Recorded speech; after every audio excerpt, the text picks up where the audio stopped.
Dun-dun-dun. We're live for the after party. I gotta go to my channel so I can see the stuff on the after party here.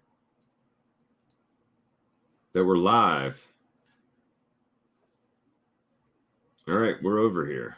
Bam. James made it over first. Appreciate you, man. Let's see how many people come right in. Probably a few. Maybe a few. Maybe not. Who knows? Let me copy this over. Hey, Steve. Let's see. Paste. Bam. Sent. Let me pin that. Charlie. Pin message. It's up top. Good to go. Good to go. Good to go. All right. So come on in. Oh, Lord. Daisy, Steve, did you go back to Virginia or you went all the way back to New York? Stop a stream, start a stream, confusing everybody. It's funny, and everybody in here is a moderator so far. Oh, you went back to New York. All right, good. I'm glad you made it safely. Man, it's getting kind of chilly. I'm going to put my work hoodie on real quick. A little chilly in this room. This thing's kind of thermal a little bit. I think I got probably wax and got honey on it and everything else today. And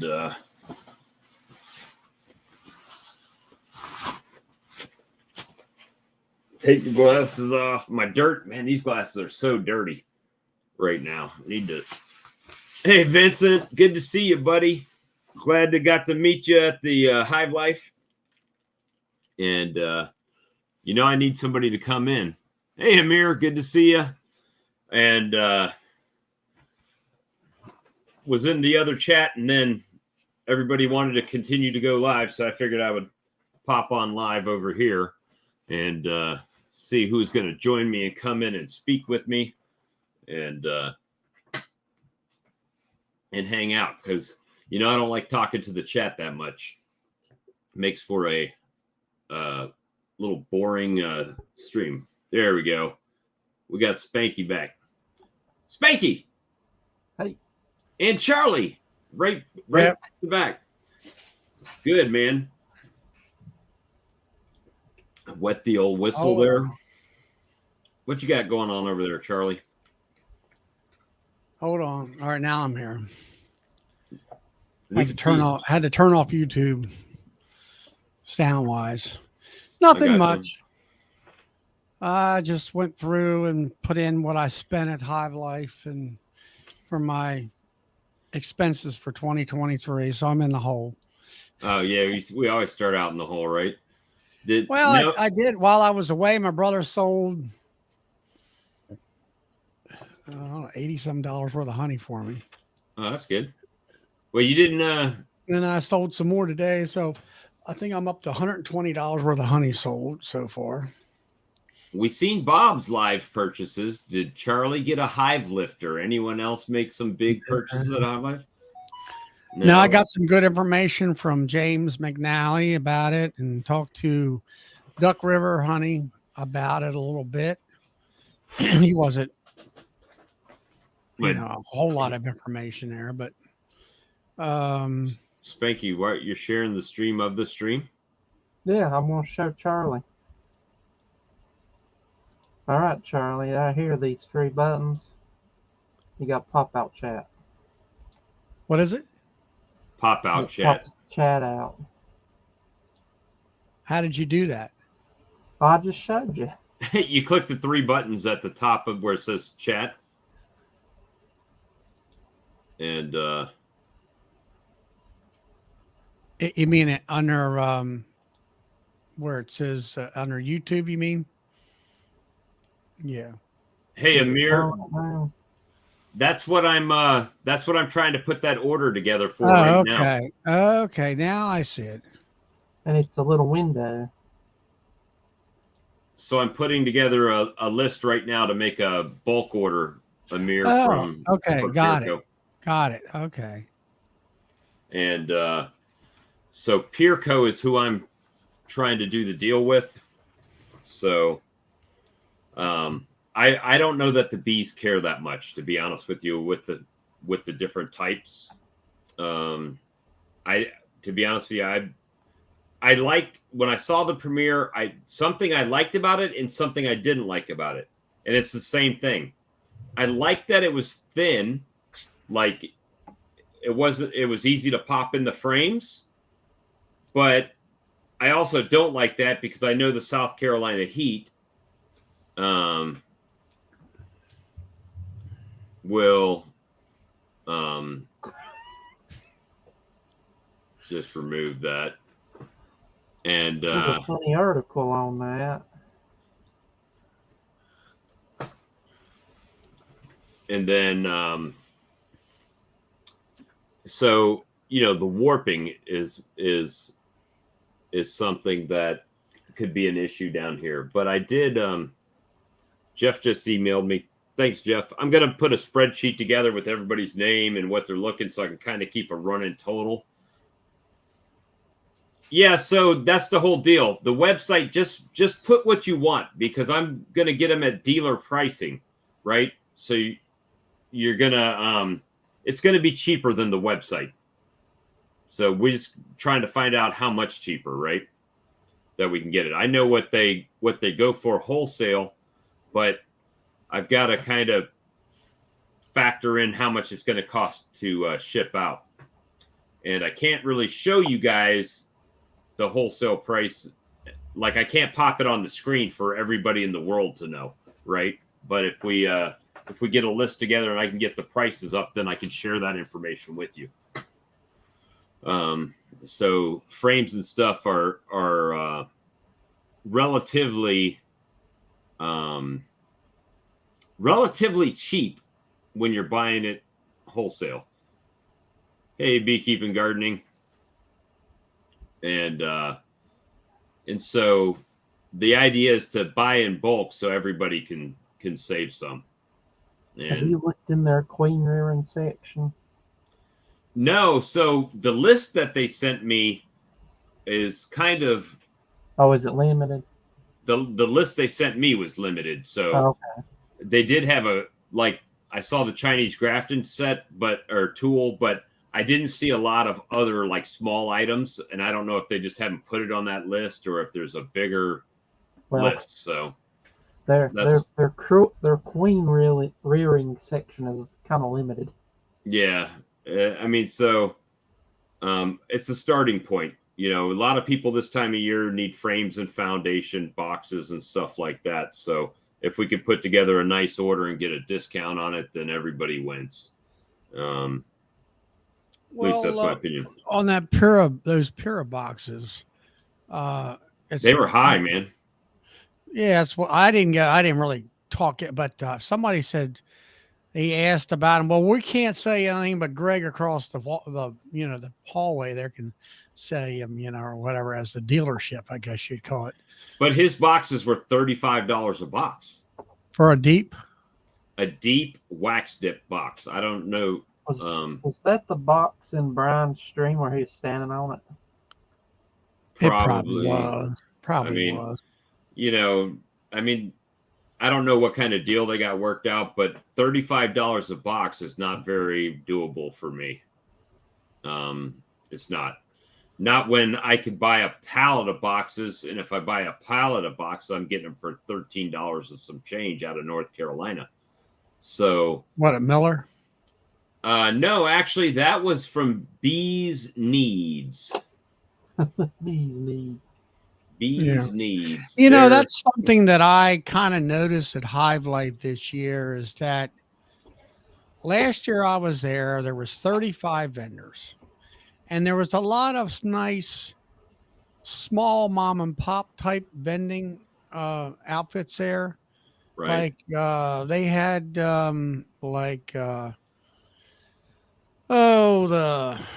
do you call it? The stuff you put on your fume board spray, different, right. That kind of stuff. And Miller Bee was there and they had all kinds of woodenware, double screen boards and all that kind of stuff, and fume boards, and a lot of, I mean, that's the stuff that I bought last year that I needed extra. I want to have 3 fume boards running at the same time. Right. And I wanted to buy a couple double screen bottoms, like one for a nuke and one for a 10 framer, and just to try. And they had some oxalic acid. Now they had some guys selling that there this year, but I don't know. There's something about it this year. They had whether it came in, jack the price up for these people or what, as far as the vending booth price.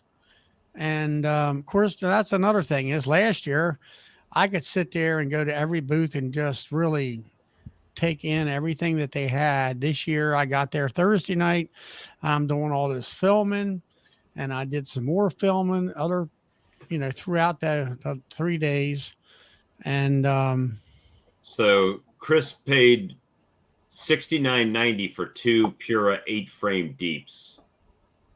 They were probably wax dipped as well. So, I mean, if you probably got them from Nature's Image, right? So, I mean, I don't know. I mean, if they last a long time, I haven't had any boxes that I painted myself or did the wood burning on that actually started messing up this year, right? Well, the biggest thing is they keep talking about the joint.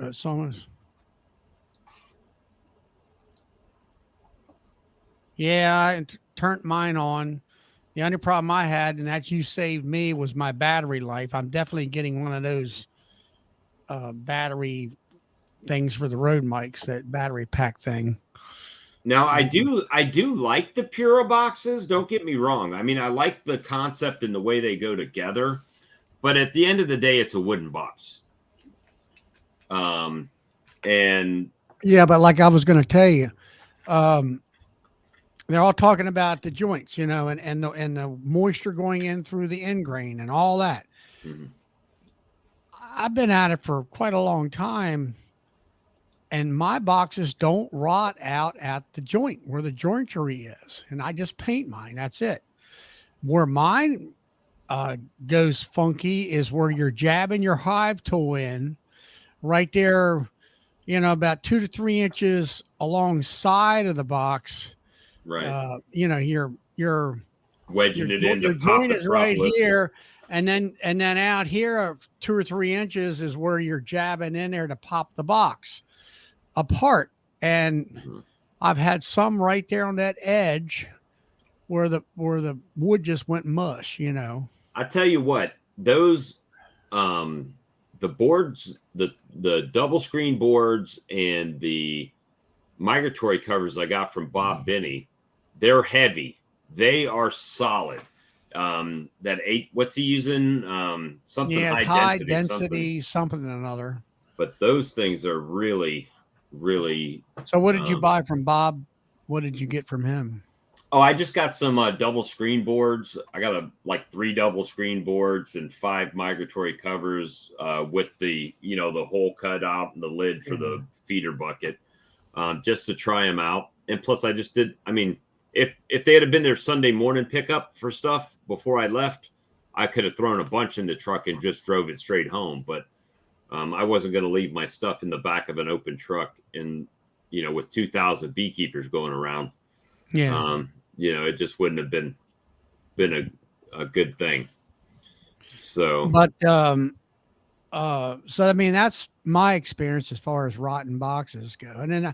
And to be quite honest with you, I don't think I've only had two mediums like that. Mm-hmm. And now I've had I've had one nuke screen bottom board, finally fizzle out on me.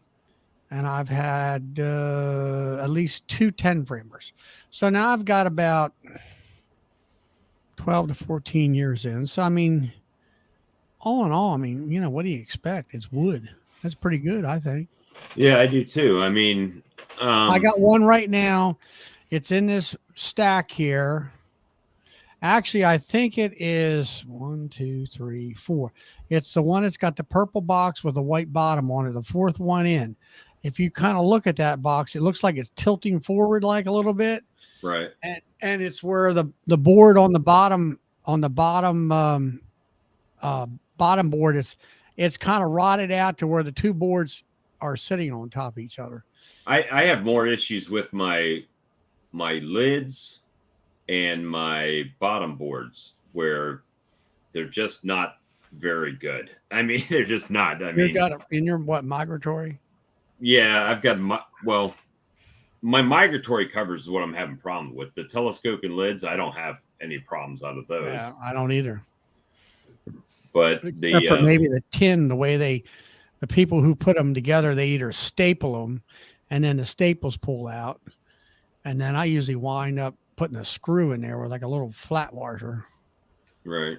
I mean, when you get them like that, now I had the Amish guy up here, he had some of his bottom boards, but he started, instead of, pin nailing or whatever, he put screws in them and stuff and worked out quite nice. But yeah, it's been there's just a lot of things this time of year, when we're prepping to go the next step. And now it's like I still have 4 cases outside of frames myself personally. You got some what is it? Acorn, right? Acorn, yep. That's what I got. I got about 2 or 3 cases. Because I usually buy about 6 cases. And a case of deep frames is 52 and a case of mediums is 72. 72. So I usually buy around 3 cases of each. Right. So. And that's the thing. So with this order, they do have minimum orders on things, right? So we'll just put it together and see what we got, what we come up with. I personally, I like my plastic frames. The wax comes off easy, right. and all that stuff. So other people don't like them. Whatever floats your boat. Well, what I like about them is the price. If you're using plastic foundation, you're paying. I mean, if you're getting foundation in a frame, most people are selling them up around $5 a frame now. And you can get a plastic frame, even on the high end, is $3. $3, right? So it's like $250. I forget what mine. I just put my records. They don't like to make those for shallows. Do what? You haven't found any plastic frames for shallows? No. Shallows are not mediums, right? Yep, shallows are smaller. Yeah. No, I don't think, pretty much everybody, everybody's went away from shallows. Well, the way things are now, I don't even know if I like having I'm sure I will like mediums if I go to something like you do, Charlie. But I don't know that I like having the 2 different sizes now. Because it's just 2 different size boxes, at least with my 5 frames and my 2 frames, they're all deeps. And then you got the deep brood boxes. And now are you running deep honey frames though? No, not currently. I mean, I was the first year, but now I'm not, right? So now I went to the mediums and I'm trying to draw all that comb out. Yeah. Yep, and it's confusing having shallows and mediums because they're so close. You can confuse a medium box for a shallow because they're so close. And then you go to set it on there and all the frames pop up? No, because a medium is like an inch thicker, so they're going to build that drone cone on the bottom of those frames.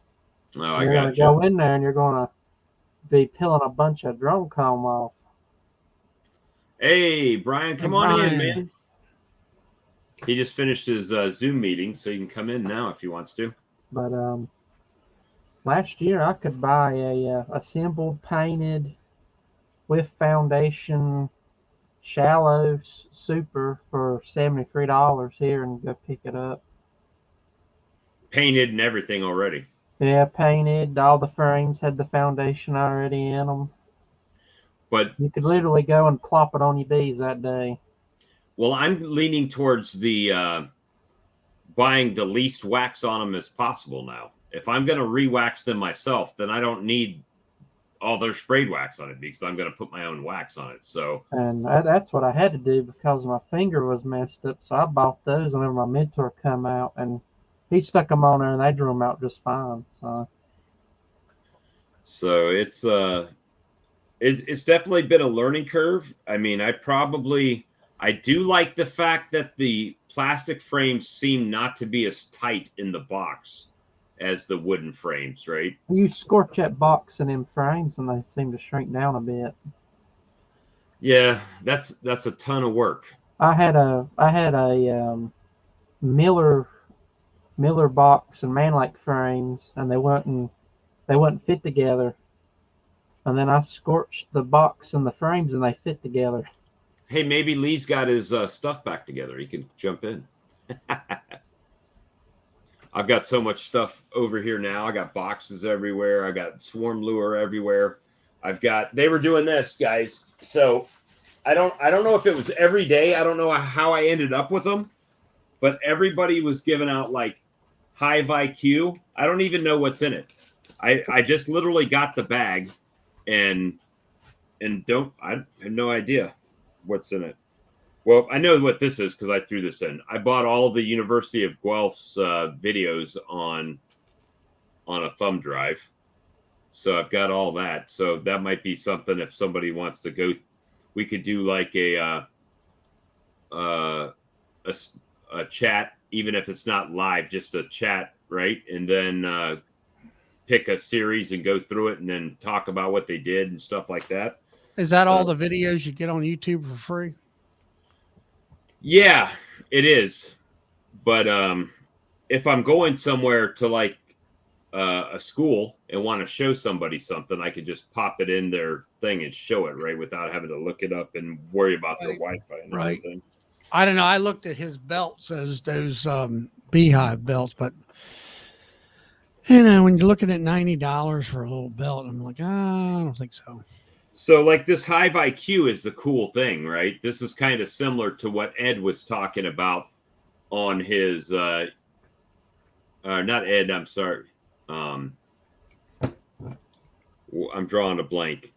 Mark Miller, when Mark Miller came on about having QR codes on the boxes. Yeah. Well, this thing has a scale, it has sensors in it. It'll tell you how much honey's in it, how many bees are, the weight of the colony, the weight of everything. It's a ton of information. I mean, to give you an idea, to go over it, that's all the different stuff. And they have a frame that you can put in there that's got a bunch of sensors in it that tell you all kinds of different stuff on it. So it's a neat thing, but is it scalable for like a sideliner? Probably not. If you've got a few colonies, yeah, maybe. Or if you had one of these colonies in an apiary, you could kind of judge the flows when they're coming on and stuff like that. That's about like what is it called? The Broodminder. Broodminder. I looked at those and they were there repping, you know, and my one club that I has that Friday night bee chat, they had them. Yeah, Premier Bee Products. And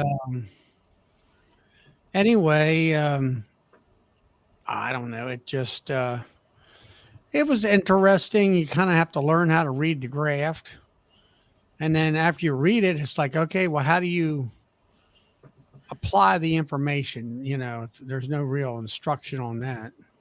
So this is what I was talking about a minute ago on the other stream about the flex. Well, obviously I got to do it on the other side. It's really, really flexible, which makes it easy to get in and out of frames. I get that. But if you leave one of these bad boys out in the sun out here, leaning up against the colony, that thing will bow. Well, I can see it over there. You probably can't see it, but it'll bow pretty easily. Well, it's just like those acorn frames of mine. I'm very cautious. I mean, I don't let just direct sunlight will let that wax melt. Yep. And So if I'm out there and I'm going to use a lot of frames, I'll take the whole box that the case, the case box. And did you get one of these from Bailey Bee Supply? yeah, I believe it did. I got a whole bunch of them. So check this out. This is my excluder, right? My reducer. That's pretty cool. Other than the fact that it had a knot hole in it, and an extra entrance. That's a feature. That's an extra feature. The knot hole Feature. Yeah, hey, that's that natural. Hey, buddy. What's up, guys? That's that natural exit there. The So you made it home. You drove already. Yeah, we actually did it in 2 days, Charlie. My wife didn't want to. She's like, I'm showering in our shower and I'm sleeping in our bed. So we left probably on Saturday around 4:00. We were just done at some point. Well, at 4:00, I mean, you're just tired to begin with. We were exhausted. So we hit the road. We got probably like 5 hours in that first night, and then we plowed straight through. We got home at and then we got 2 extra hours, actually, remember, because we went through 2 time zones, which I totally forgot about. Yeah, but it's a little more sunlight. Yeah, but we got home at 10:00 our time last night. You sound tired. Yeah, I slept half the day, man. This whole weekend, I was so exhausted. It was awesome, but it was so tiring, right? Yeah, every time I saw you, you were pumped up, and you're like, That's right. I was so pumped up, and then I'd go back to the hotel and crash. We didn't make it to the bluegrass show. Totally wanted to. We went back to the hotel, and we were both done. But what an amazing time. Oh yeah, it was. I mean, for me, it was more about meeting you guys and going through the vendors. Yeah, I mean, I've talked, was talking about it, and it's like, okay, you kind of sit there and critique the speakers and their subjects, and it's like, yeah, I kind of, you might. Anything that I'll say, like the one, what's his name from down in Florida and Wisconsin, talked about queen rearing, and he talked about how he did a queen right hive and turned the boxes around, kind of reiterated that process, and because I had heard it the year before, and that's why I bought the double screen bottom boards to do that, but I just didn't try because Faith had it where I had a nice Super Duty 5/5 nuke that was queenless, and I just shook everything down in one box, and they were hanging out and whatever, and it made some great queens. But the main thing is actually meeting Brian and Cody, even Lee and Bob for the first time. And why do we always get that meeting Brian and even meeting Lee? And we made nobody's videos. I'm watching all these videos. I'm like, we talked to all these people. I'm on nut. I ate dinner with James McNally every night we were there. I'm not in one of his videos. Not in one. And it's funny. I'm just the only ones you or Lee are in is the Boone County Beekeeper. He did a little interview with me. And then he had you guys, he went around and took snapshots of everybody and then labeled people's, you're in that and all that. And he walked up to me, and when he said Boone County, then I, recognized, I thought he was in Boone, North Carolina, but actually I was watching some of his video work. He's actually in Boone County, West Virginia. So I said, okay, now, got my locations right. But we even met this guy. Yep. Yeah. Yep. Yep. The honey winner. I got some of Paul's honey. Thank you again, Paul. Appreciate it. You're welcome. So exactly what did you win? Explain it. It was the amber division of the honey show of the honey. So not the black label, not the taste black label. It was the amber. You got light, amber, and dark, and it was the amber division. But they did not award a first place. I got second place, but they did not award a first place. Why Because- didn't? Because I had a smudge on my jar, a little piece of lint, and all 3 bottles were not exactly filled to the same level. See, if you would have bought that machine that I just bought. Yeah, well, I ain't got $1,500 burning a hole in my pocket, buddy. Well, what all did you buy at the show? I bought Ricky's Hive. Well, that's $700 right there. So you had $1,500 in the pocket. You just chose to spend it other I places. did. I probably bought about $500 worth of bottles. I bought 2 boxes of 1.5 pounds, 1 box of 2 pounds, and 1 box of 3 pounds. And those boxes are pretty large. Again, I was thinking about I had to buy my wife a plane ticket home instead of having her ride back with me after my eyes were bigger than my stomach when it comes to buying stuff there. I know Brian. How'd it go, Brian? Driving back home with a U-Haul. Yeah, that No, much. I didn't have a U-Haul. I had like an SUV. I reported on that. He had that much, just 2 inches to close the back tailgate of the car. Yeah, It was exactly. perfect. I'm gonna tell you, There was no room for stuff to shift around at all. So it was awesome. hey, So great to shake Ian's hand. So Hey.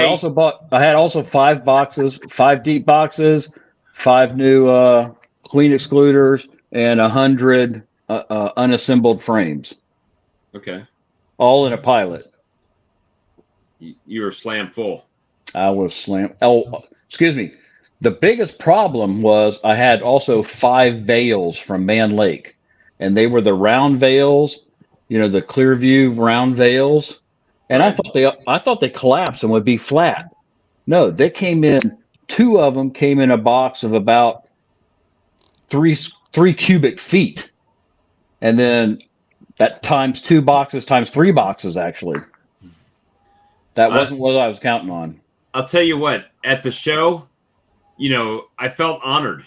I felt like I had achieved something in life when I was standing there talking to somebody, and Ian came up to me and said, "Now there's a face I know." Yeah. And I didn't have to chase him down to stop him to take a selfie. He popped in on me. So I felt like I had accomplished my mission in life for the show. Ian's just a down to earth guy like the rest of us when it comes down to it, really. Oh yeah. Yeah, we're putting all these guys on a pedestal, and when you come down to it, they're just humble little beekeepers. I mean, Bob Benny, I've talked to him on probably a handful of occasions, and every time you talk to him, he's the most humble, gentle guy you'd ever want to meet. Chris Warner, I got to talk to him on 2 different occasions this time. He was the guy I wanted to meet this time because I really hadn't met him before, and I really enjoyed talking to Chris Warner. Hey, Ian, you need to come on. Maybe not next Tuesday, because we had Brad was on last night, and also James McNally was on last night. So we could have like the invasion of, from Canada, right? On one night, we could have the Canadian trio. Oh, So, wait. I wasn't watching the chat. Ian's on here, and I'm giving him props, huh? Oh yeah. Hey, So- Ian, glad to meet you, buddy.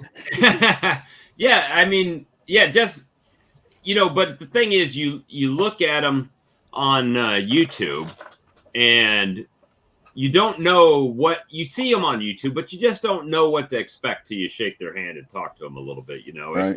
If they're like they are on the stream, and He said he'd like that. Yeah, we should have a like 3 like call it the Trace Maple Leafs or something. Chat and just take the Canadian perspective on beekeeping. We've all heard you guys' videos. Yeah, for sure. We can do that because Brad said he's got his bee club meeting next Tuesday night. So maybe the week after or so. Yeah, mine's tomorrow, so I won't be on your all's chat tomorrow. So, yeah, Ian stood outside Ricky's booth for a while talking to everybody out there. And like I said, he walks up, won't talk to anybody. It's just a regular old Joe when it comes down to it. And we enjoy watching his videos. And I was glad to be able to get to finally meet him in person this year. Oh yeah, it was. I wish we would have been going live and we could have did a little interview with him there. We did get Bob Benny and Mr. Ed and Mike Berry and some people. So it was interesting, and you guys all showed up and hung out around the horizontalbees.com studio, ladies and gentlemen. And did you go into Dirt Rooster and Mr. Ed and Fred Dunn's session? I saw none of the sessions. We Not did that one. one. They were cutting up quite a bit. I mean, they were being themselves. Let me put it that way. I liked it.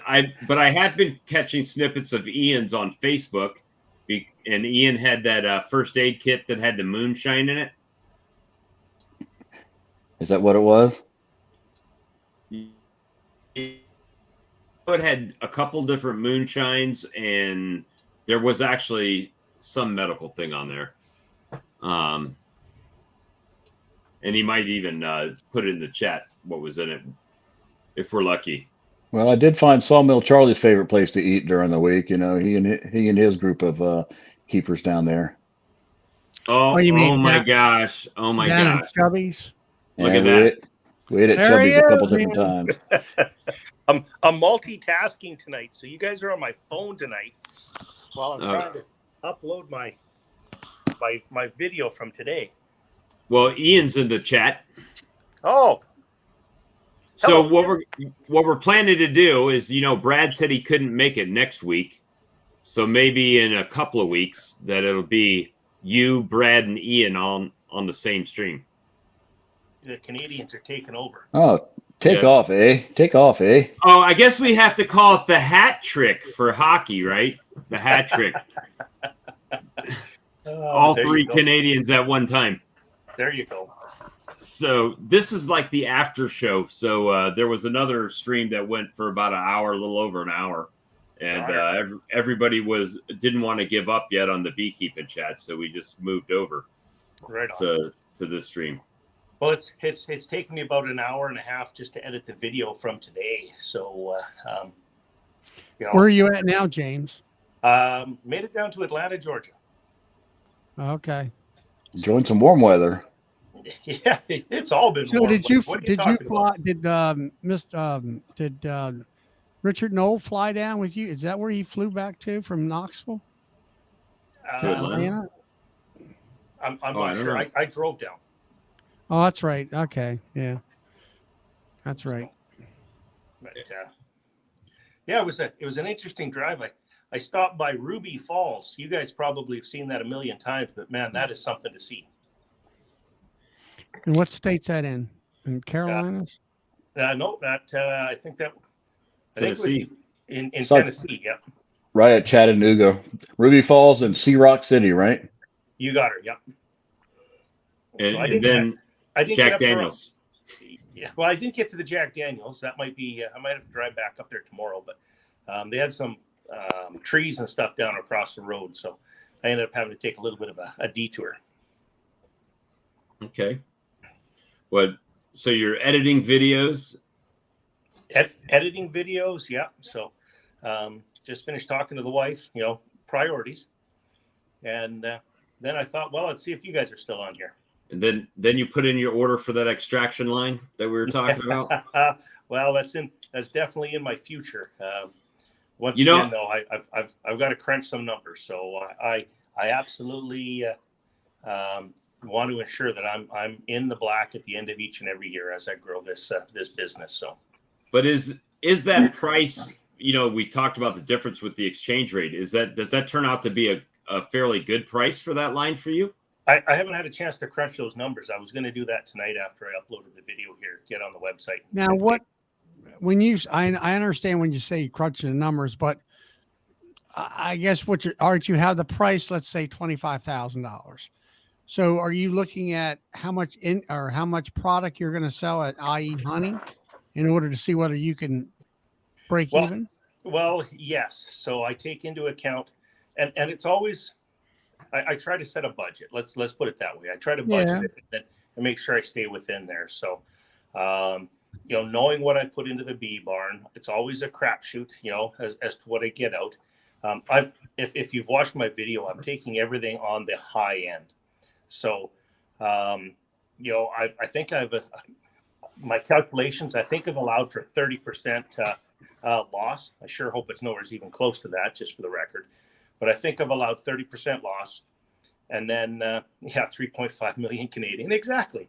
And then, so what I did last year, based off of the number of hives I have this year, the nukes that I'll sell, where I want to end up with the numbers. I just haven't had a chance to put all that into my Excel sheet to see, where I'm at. And then last year, I didn't have a big honey crop. I won't have a big one this year. Again, I'm fighting as Brad had mentioned last night, I'm fighting trying to get comb built.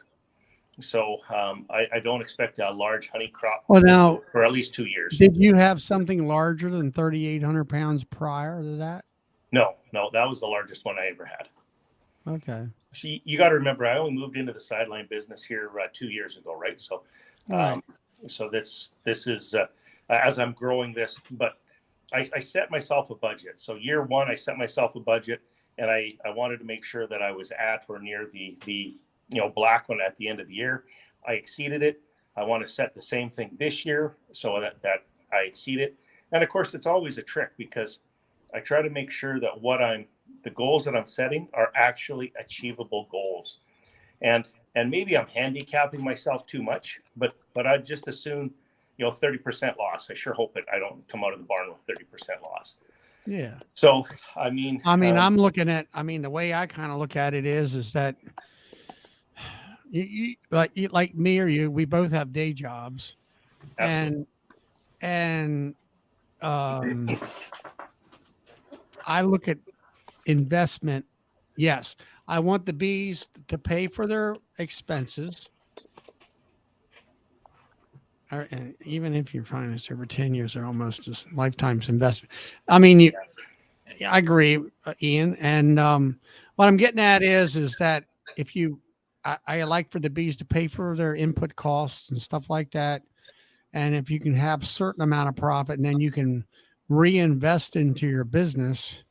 Correct. Where you might not make a profit, but you're going to take what profit you also waste. You're making a profit, but you're going to take that profit and buy that equipment. And I'm always looking at the equipment, say, what's this going to do for me to save me either time, money, and physical restraints on my own body, per se.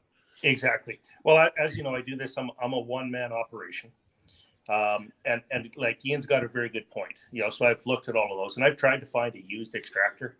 So, the license line is good. I'd really love to find myself. I was disappointed that Cohen didn't have a complete line for, something smaller than say, 60 hives, or I think the smallest one they had was 2 rows of 28, I think is what he said.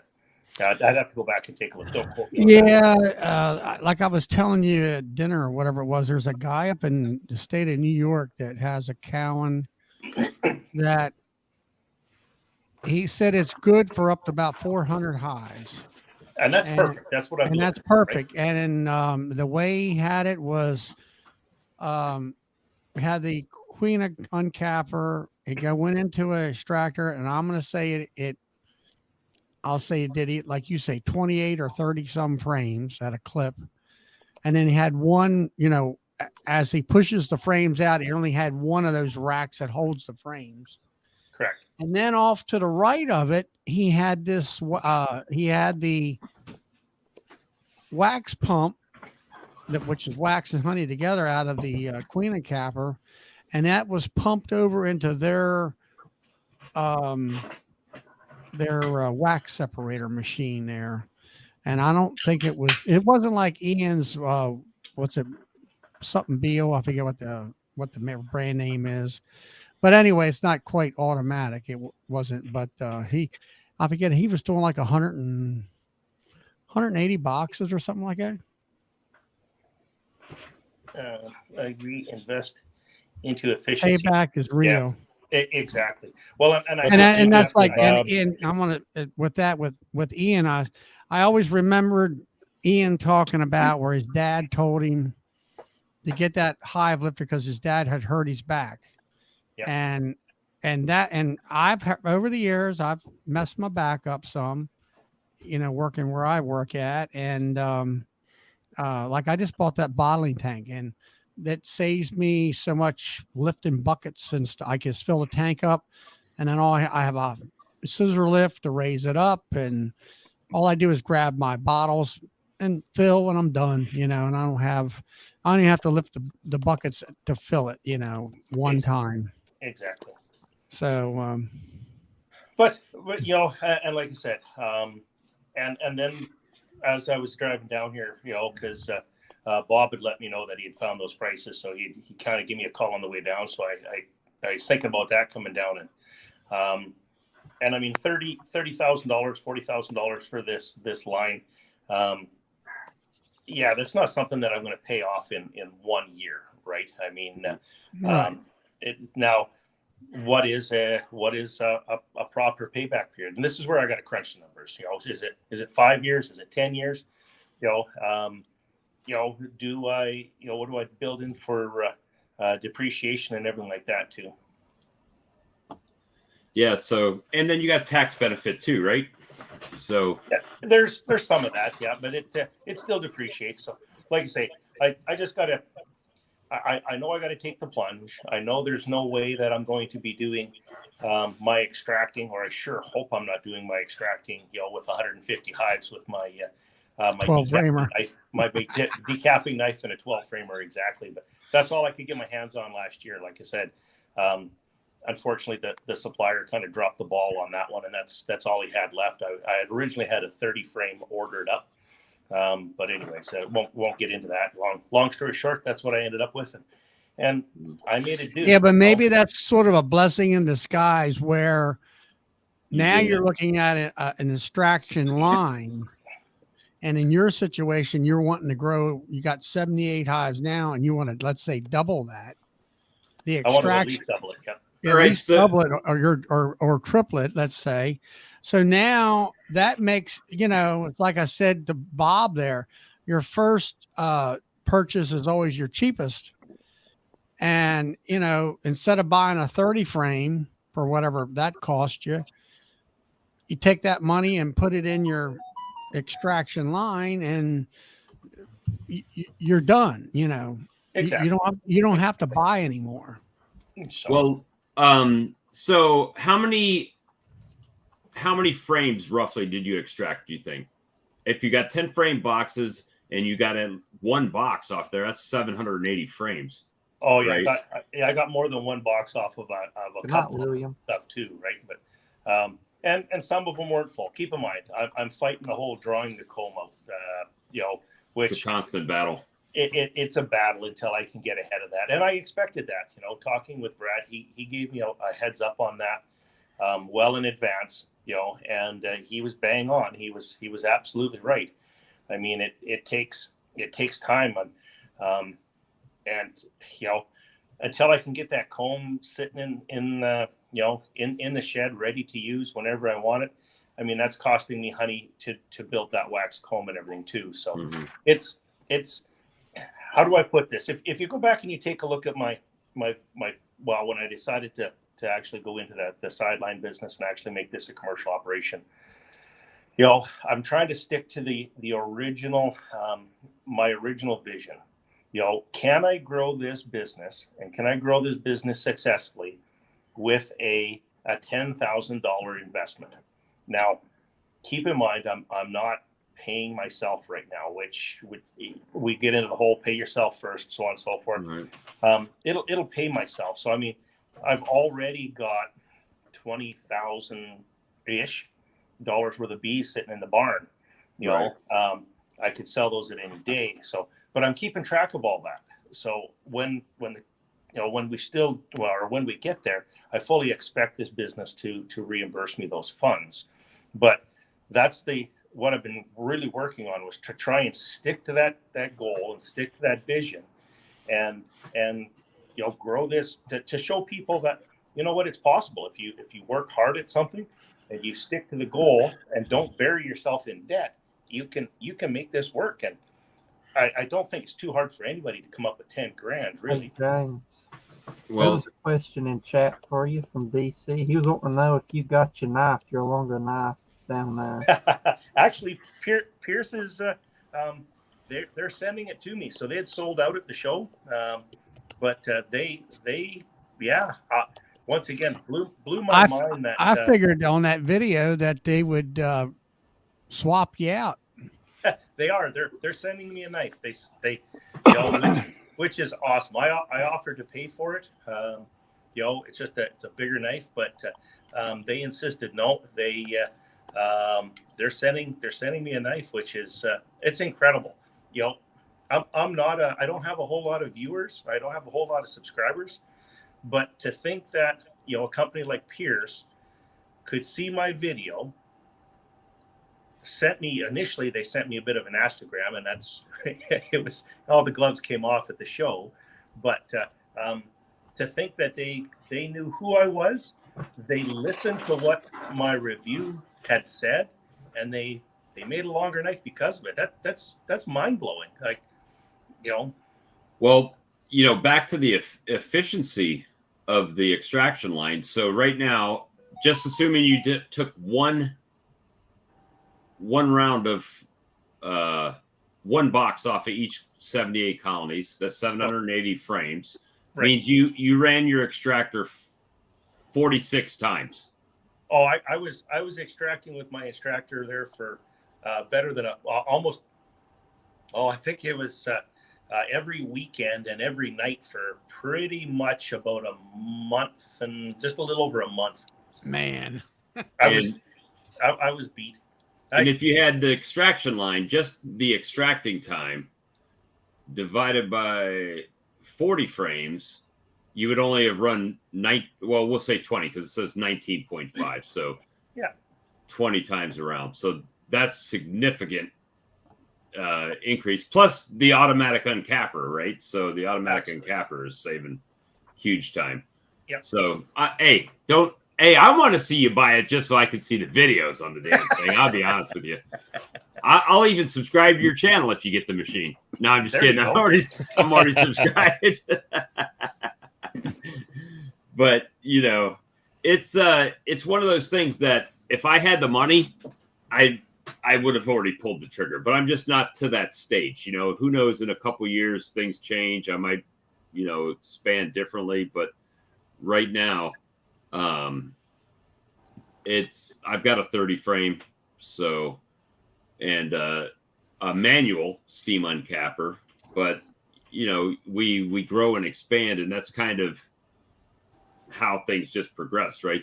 If you're successful, you start growing. And honestly, guys, and I think I said this to you and Brad last night, is I haven't felt that success yet. I feel like I've been struggling the whole time I've been beekeeping. But then I listened to Bob Benny the other day on our interview, and he said, hey, you got to stay persistent, because you will get those slumps where you have a couple bad years in a row, and you just got to stay with it, and it'll eventually come around to you.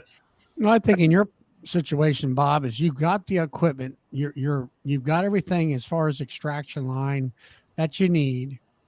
You just got to grow your amount of your honey production hives and learn. Yeah. So now messing with your bee. I mean, learning, the size of the hives and getting them up to a size that's going to produce honey for you and stuff like that. And honing my beekeeping skills, right? Perfecting that even more. And now as far as deep comb, I've got, a good chunk of deep comb to work with. Now it's the honey, the honey frames that I have to work on. Yeah, but having brood comb for your brood boxes and, helps you make splits so you can have more honey production hives, and, they get bigger and whatever. And then you throw your honey boxes on that, you probably have 10 frames with no wax, and that'll take a couple. Well, you have a longer season, so you should be able to grow more waxed frames per quick. year than I would. So you it'll come along. I don't know if you listen to James, he's probably got the shortest season of all of us, and his are like wax building machines. It seems like as long as I wax them. If I didn't wax them, they just didn't go. But the other key is I was putting those frames in the middle of a flow.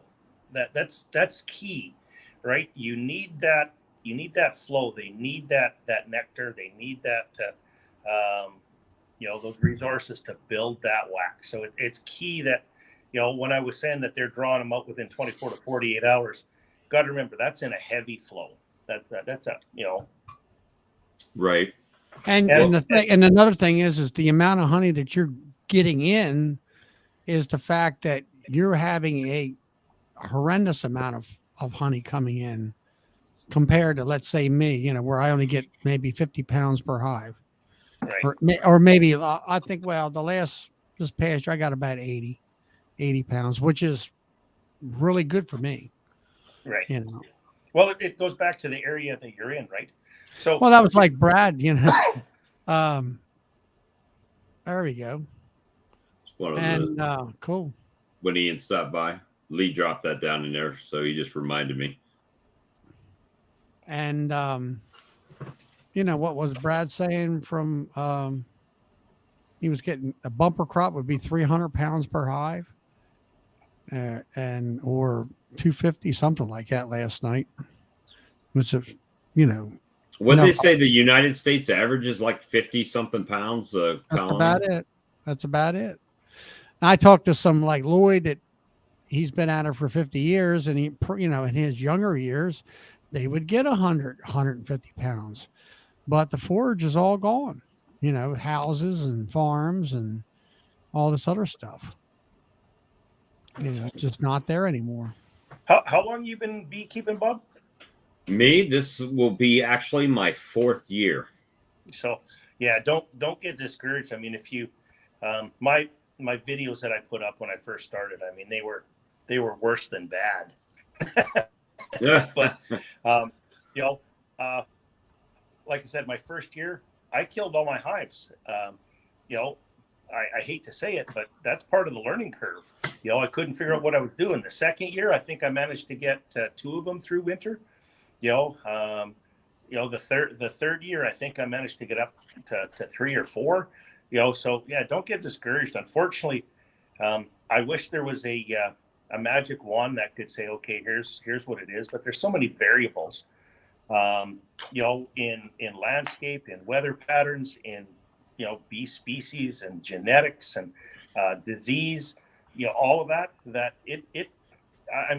I think I was beekeeping for 5 or 6 years. I think it would be I guess it would be 6 years, 5 years. I don't know, 5 or 6 years before I even thought of trying to get into this sideline. And I'm sure I'm going to be making a whole ton more mistakes. And I think I'd mentioned to you guys when the first time you invited me on, I mean, the more I seem to learn, the more I know how little I've actually learned and how much more I have to learn. Like it's huge. Right. Yeah, I mean, I've been at it for like 12, and some days I feel like, why didn't I learn this 10 years ago? And you know what's worse, Charlie, is that I learned that last year, but I didn't apply it, and I just did the same damn thing again this year. But like I started the last couple of years a single brood chamber management thing. And then this past year, I'm looking at the density of bees in my honey boxes. And they're the ones that made the great amount of honey were the ones that had lots of bees up in the honey box that actually covered the frames. And probably over 2/3 of the box was covered with bees up in there. And the ones that only had a little bit of bees didn't make much of a crop at all, and it's just like, at least I observed that and took note of that. And it's stuff that, you don't read about, you only can experience it, or somebody like me that will tell you, this is what you need to look for. And it works for me. I'll put it to you that way. But that's like Tim from Ohio. He's talking about that. We were talking about that at dinner at one night, and he said his bees would swarm if they did like that. So I guess it depends on the type of bee also. Right. And so when James, when you started, you just bought nukes, right? You didn't buy any packages, just nukes. The first year I caught a swarm, and that's actually how I got into it. I actually got into beekeeping kind of by mistake almost. A buddy of mine said, "Oh, you know what? There's a swarm out here. Why don't you come out and watch me catch a swarm?" And I went out with him, and as it turned out, there was about 5 great big huge swarms, all in the same windrow, kind of over about a quarter mile. So as we were going in, it's like, oh, there's one. We went down to turn the truck around. Oh, there's another one. And so I ended up bringing one of those home. Okay. And I think I was telling Charlie that. And of course, beginner beekeeper, right? Oh, I got to get into these things. So, you know, they're at home. I put them in the garage overnight, went out, put them in the dark, put them where they were going to go, you know, crash course reading and in the books and YouTube and everything I could. And I open this thing up, and as I'm going back and forth, I see this bee fly off, and it's like, well, why is that other bee attacking that one, and where are they going? And you know, needs to say, that was my queen. I know that now, right? But of course, that hive died out because it was queenless. So it was hopelessly queenless. It was a virgin queen, so there was no eggs, and it didn't even make it into winter, right? So, but I failed on that, and I'm not one to fail. If I fail, I don't know if it's, my wife calls it OCD. You know, I need to understand, you know, the way my brain works. I need to understand why I failed. What can I do to make it not fail? And I just don't seem to be happy until I can overcome that and succeed it. So that's how I ended up getting into beekeeping. It was I caught a swarm is how I got into beekeeping. And we don't get a whole lot of swarms up north. As it turned out, all those swarms were from a commercial beekeeper the year before, just abandoned his hives at the south end of that field. So, or forgot they were out there or something. What's that? Or forgot they were out there or something, and they just. No, we actually tracked down whose they were, and he basically he said he was done. He quit, and he didn't think there was anything in there. But you know, anyways, long story short, that's kind of how I got into beekeeping, completely by fluke, and it's something that I really enjoy. You know, I enjoy doing it because I can do it by myself. I actually find it calming. So when I'm done at the mill and I come home at the end of the day and I'm frustrated and ready to pull out what little hair I have left, I can go out and work my bees, and it's calming. I just thoroughly enjoy it. Yeah, you open them hives up, and you everything around you just goes away. Exactly.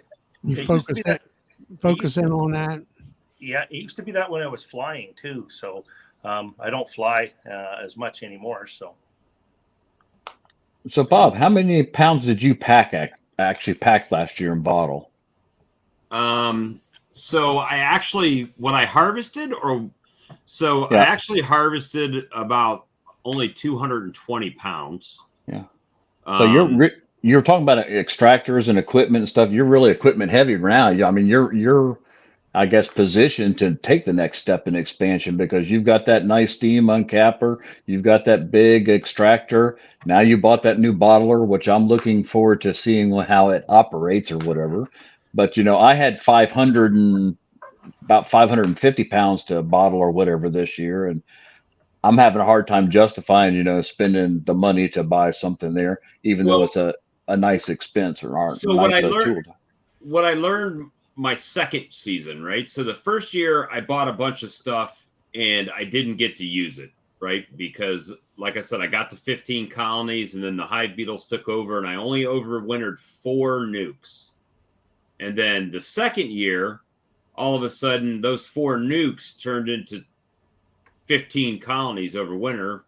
And then 3 of them died at the, you know, coming into spring. And so I had 12, right? But in the middle of that second year during the expansion, I was like, crap, I don't have enough equipment for all of these bees.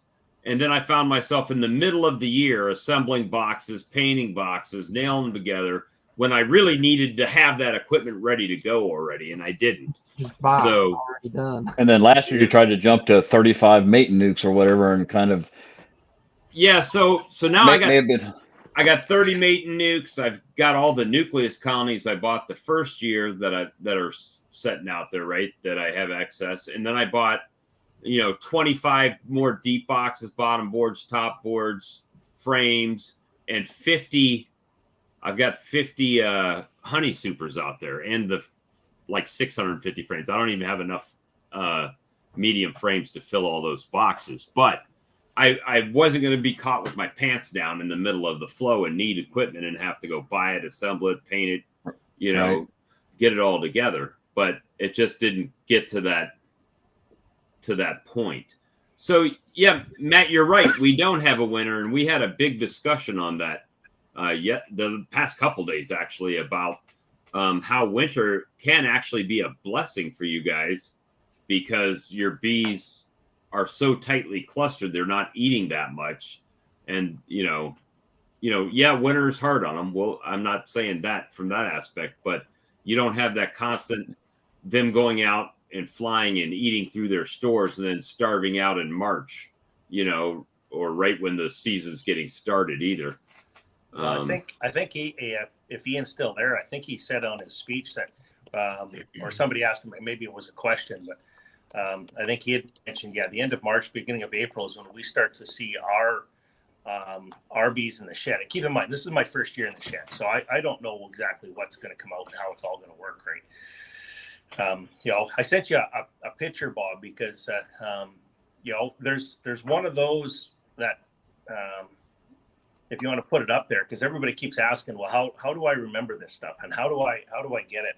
I'm a bit of a, I don't want to say a data geek, but I keep a diary on all of this stuff, So and I'm always going back into the diary, as you can tell when Bob puts that picture up here. You'll be able to see. I mean, I've wore these things out, going back and forth, and and digging into them, and okay, what did I do, and how did I do it, and why did I do it, and all of these things. I mean. Brad laughed at me because he says, how did you figure that out? Well, I've got a book for every year, and like I said, it just gets wore. They get wore right out. So, keep track of it, and I'm going to say, out of all of those books, I'll make you a bet. There's as many failures in there as there are successes. So. Yeah, it's there's lots of work, and so I guess the moral of the story here is I haven't given up.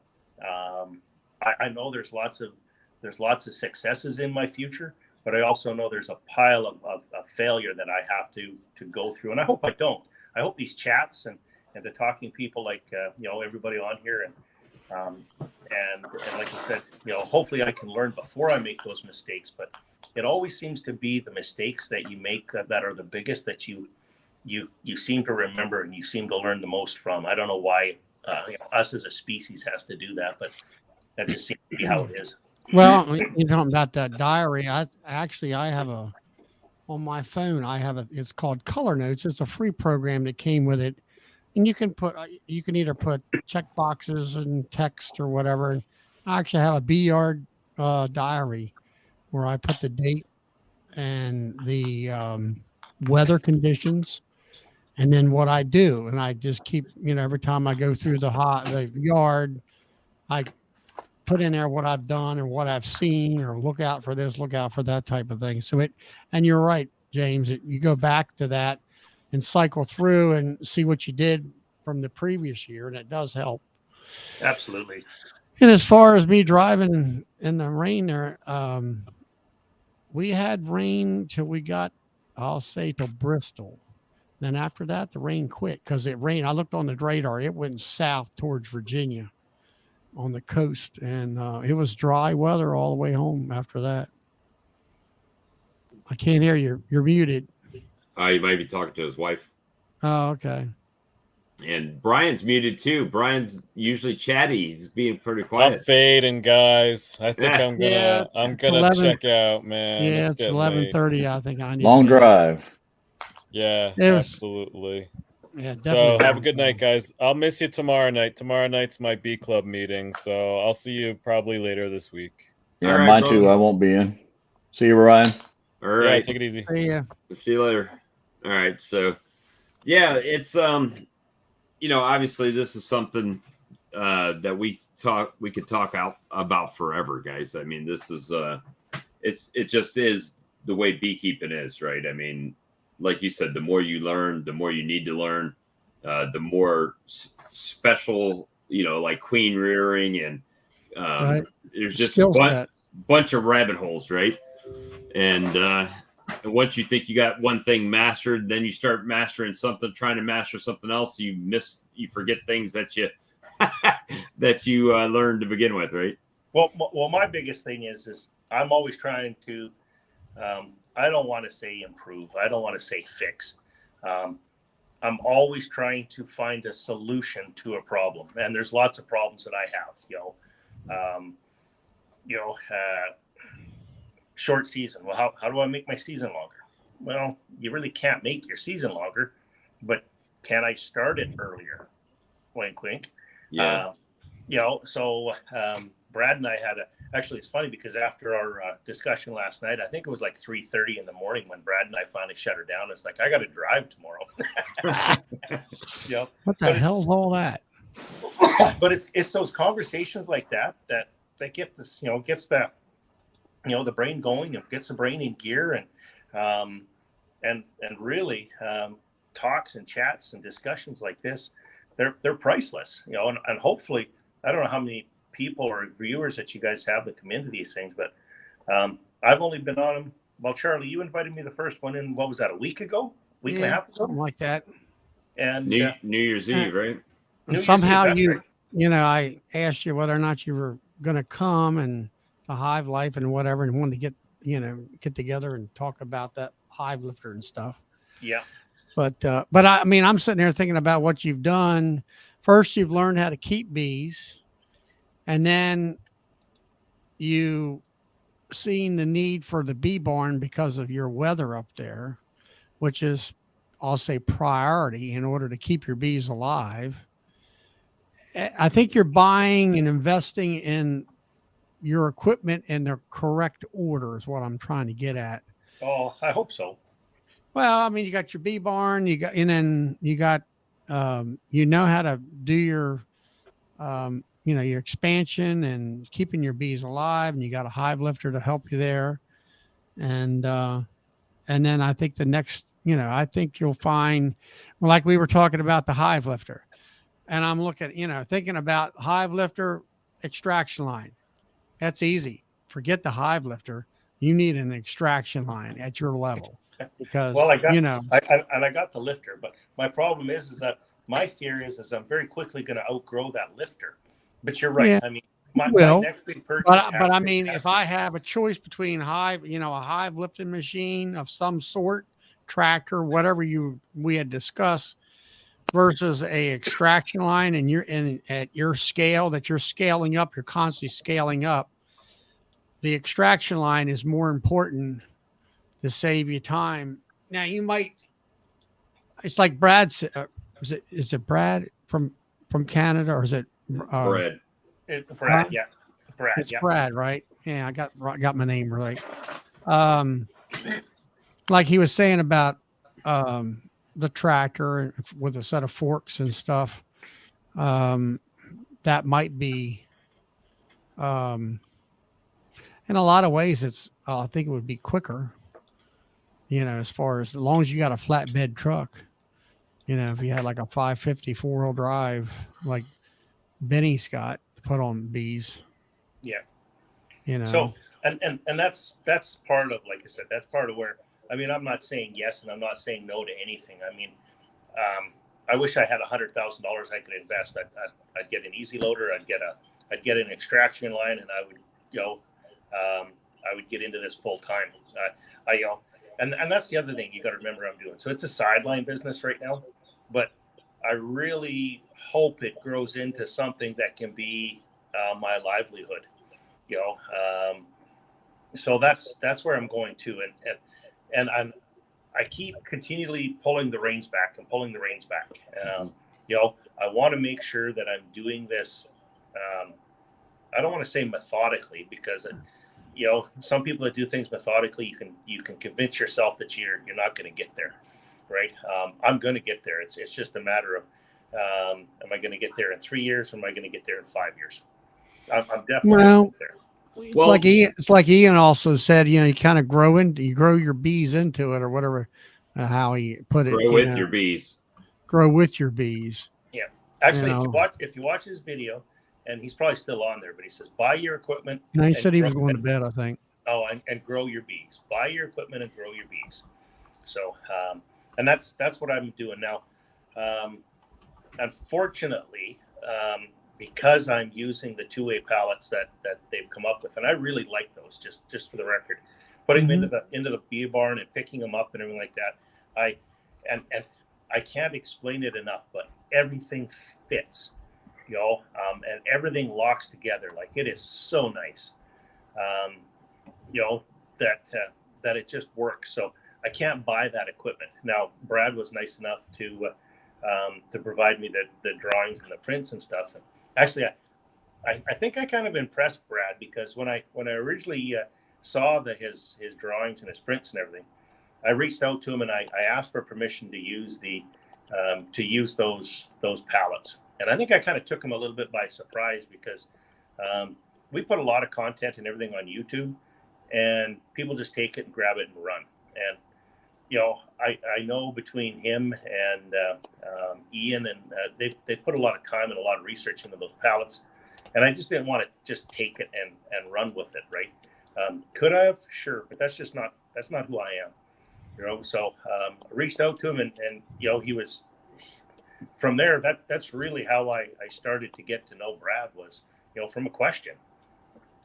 Right. Mm-hmm. Well, did Brad? I know you said he'd been at it for 8 years. Is this kind of a retirement thing for him? No, that is his living. So he makes his living from his bees. He check out his channel. He's got a video on there. I don't want to speak for him, but if you check out his channel, he's got a video in there, I think, of a presentation he made to the Manitoba Beekeepers Association,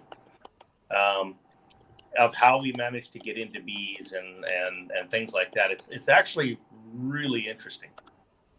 Hey, I've got a question for you, James, since you're talking about waxing your frames.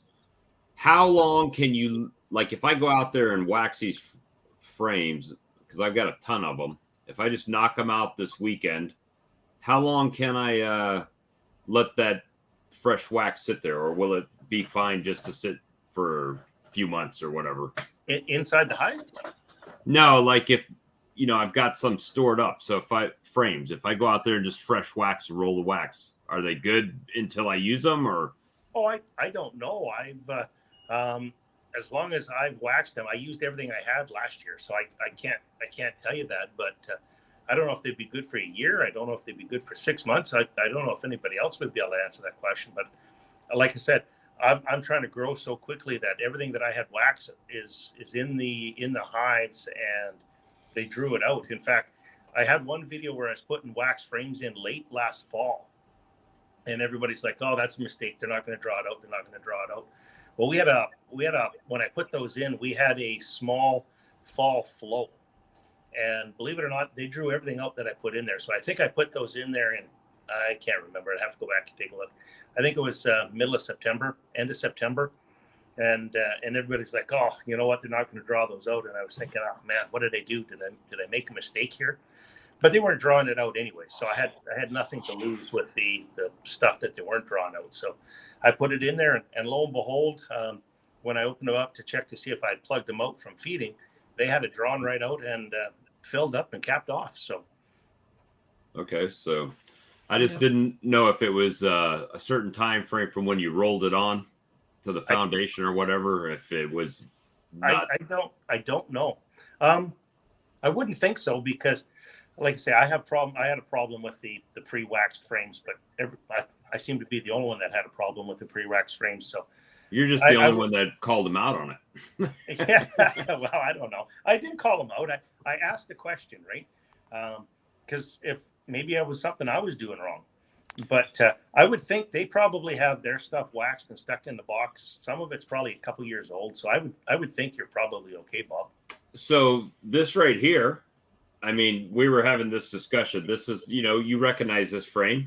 It's the same Absolutely. people we talked about, but Yep. the foundation is really, really thin, right? So my thing is, if I leave this outside in the heat at all here, if it's at an angle, it's going to warp and bow automatically. And that's what Brad had said. If he leaves it laying out, but he uses, I think he uses the acorn frames, right? Yeah, that's what I've got too. So, Well, mainly. guys, it's 11:37 here on the East Coast, so I'm gonna check out. I got to get up again. Yeah, I've got to get up in the morning as well. Back to the that daily grind. That working for a living sucks. Yeah, I Yeah. know. Well, the thing is, even I don't know how it is in Canada, but most companies that you work for, after a year, you only get 1 week off paid. Yeah, And no, then- I get 3 weeks every year. Actually, pardon me, I get 4 weeks every year because I've been there for a length of a half, and every 5 years I get an additional week. And they are pretty adamant that you take your holidays because you need a break. So, and I don't do a very good job of it. I'm going to admit that. I mean, You could almost take the whole flow off the whole season. well, they don't want. Yeah, they don't want you to take all 4 or 5 weeks in a row. That's But That's yeah, how the no, Europeans I like work to do for it. I work for a real good company. Like they really treat me well. All right. So Iowa Lane said, should be good for a year. Black Mountain warms up really old ones with a torch. Okay. So I don't know. I might try it. So All right, know well, I've got 2,000 frames I'm going to have to roll, but like I say, they're all going to be on the boxes probably within a month or two. So all right.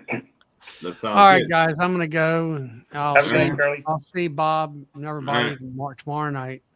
All right. Talk to you later. Right out. All right. Good night. So yeah, we'll probably call it here for tonight because it's, I haven't spent zero time with my wife, right? At all. We'll probably call it here for tonight because it's, I haven't spent zero time. There you go. I was going to say you were coming back through the computer here, but yeah, I phoned my wife tonight. And she asked me. She says, "Are you ever going to come home?" You're like, no, I was thinking about buying a place. Some acreage. No, she was. She's tuning into a bunch of these videos and stuff like that. And actually, all kidding aside, she said it was nice to see that I hadn't been thinking about work. I've been enjoying myself and everything like that. So I've got a pretty understanding and a pretty supportive wife. So I'm lucky that way. Well, now here's a question nobody's asked you, at least not that I've heard.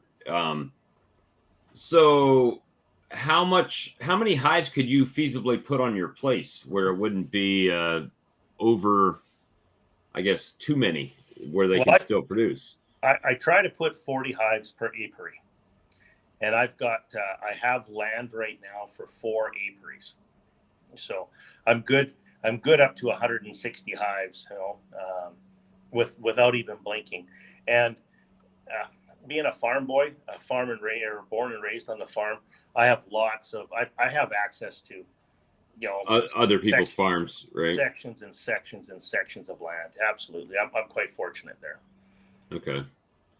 Yeah. Here, I mean, land itself is sometimes $10,000 an acre, where just a few years back, you get it for $2,500, $3,500 an acre. Now it's like 10,000 or more. It's well over 10,000 an acre up around Grand Prairie where I'm at right now. I think they just sold a quarter section of land for, what would that be, 160 acres? I think that went for what, 1.6 or 1.8 million. Oh, so $39.95 US. Exactly. Yep. See, I just got to hang on to this same colored money when I go home, and You'll be a millionaire. I'm going to buy the mall when I get home. Hey, just remember, you started that. You started that whole thing. But hey, the other thing, I don't know who's all on here. Is this just the after party? no, there's 11 people still in the chat. So perfect. So all of those that are on the chat, I just wanted to make sure I threw out a big thank you, because I don't know if it was a Hive Life conference. I don't know if it's these chats, but my subscribers and stuff like that on my YouTube channel have blown right up, and I really appreciate people watching that, and I appreciate all the comments that I'm getting coming back into. I try really hard to make sure that I answer them all, but it's very humbling to see that people are interested and concerned as to how I'm doing it and what I'm doing it. So I'll try to continue to share as much as I can. Well, it's always, I mean, and we talked about this as well before, is that just because you do something at a different time than I would have to do it doesn't make it a viable technique, right? Absolutely.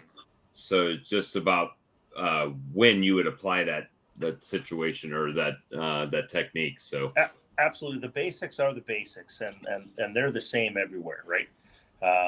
It's just a matter of how and how you apply those. And I don't have enough experience to tell you whether it's the right way or the wrong way. What I can tell you is what I have found, what I've experienced, and what works for me. And I'll continue to do that with, not only everybody on my channel, but if you guys will have me, I'll pop back in here and let you know how things are going and what's happening there too. Well, you're welcome every stream. Come every stream.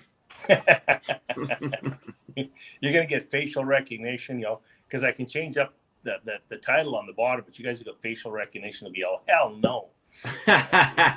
Never.